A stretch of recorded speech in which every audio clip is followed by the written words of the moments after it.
Back Nation, do you want to get $200 in free bets from DraftKings? Yes, you do. Click the link in the description, bet $5 on any game, and if your team wins, you get $200 in free bets only from DraftKings, only from using the link in the description. Hit the like button on this video. The like button shoots me to the moon, and flood the comments. If you don't have anything to say, just put your favorite emoji. It doesn't matter. It's all for the algo!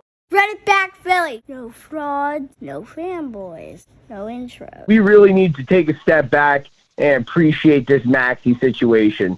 I mean, if you deep dive into his off-season workouts, where I know you've covered them, but was 3 workouts a day before 1 p.m., and then doesn't step off the court before drilling 2,000 shots a day, usually 2,003s.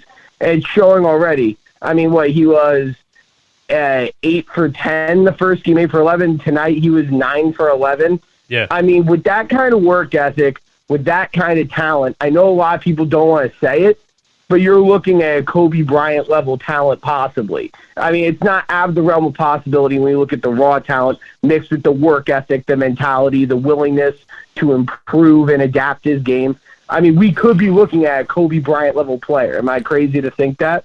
Yeah, I mean, you could be looking at, you can't, yeah, definitely. You're not crazy for thinking that. Anybody that says a player in his third year is going to be one of the greatest players of all time, people are always going to be like, oh, come on, man. But if he ends up being one of the greatest players of all time, like, nobody really knows. So, you could say that. I would compare him more to he's so efficient, though. I can't even really compare him to Allen Iverson because Allen Iverson wasn't this efficient. And that was a different era where I wasn't shooting threes like Maxey shoots threes.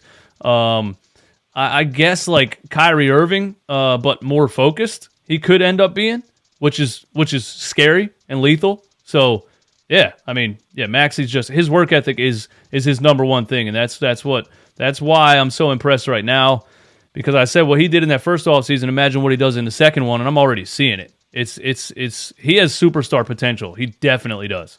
Like, it was a question last year, does he have superstar potential? He has 100% superstar potential for sure.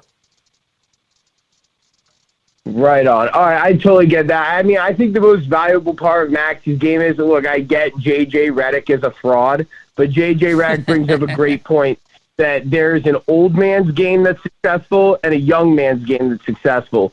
You can run and dunk like John Morant or young D. Rose, but that's a short career. You can only do that until you're young, early 30s, and then that slows down.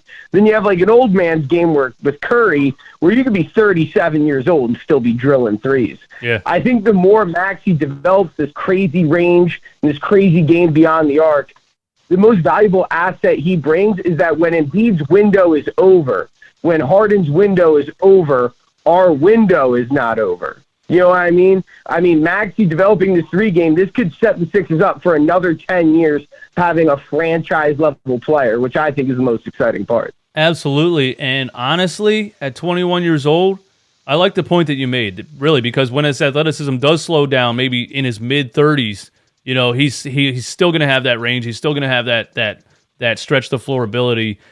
In today's world, with the technology and the modern medicine and things like that, at 21 right now, he might still be playing at an all-star level in 20 years. True. He might still be playing in 20 years. Yeah, I love that. I really think he's developing that ability to generate an old man's game, to be able to stretch his career out as long as possible. And one of our biggest worries this entire Embiid era has been, oh no, it's a 3-year gap. It's a 4-year, period where a big man is efficient before he blows out a knee. Maxey kind of wipes that concern because like you said, we don't know his ceiling. His ceiling, as far as we know, could be a Kyrie Irving, Damian Lillard. It could be a Kobe. We don't know. Yeah. But we do know we have at least 10 years with a guy that gets a minimum of 1% better a day. Facts, man. Absolute facts. Yo, hey, great call, man. Thanks for calling the show. Thanks, brother. Appreciate it. Man, have a good one.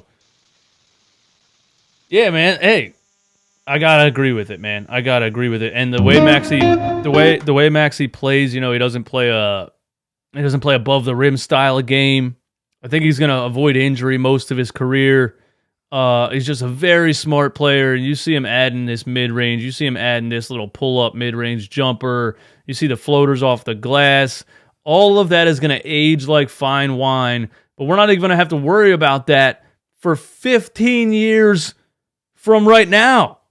His athleticism is not even going to slow down anytime soon. I mean, this beard is going to be entirely gray by the time Tyrese Maxey's athleticism slows down. That's a serious comment.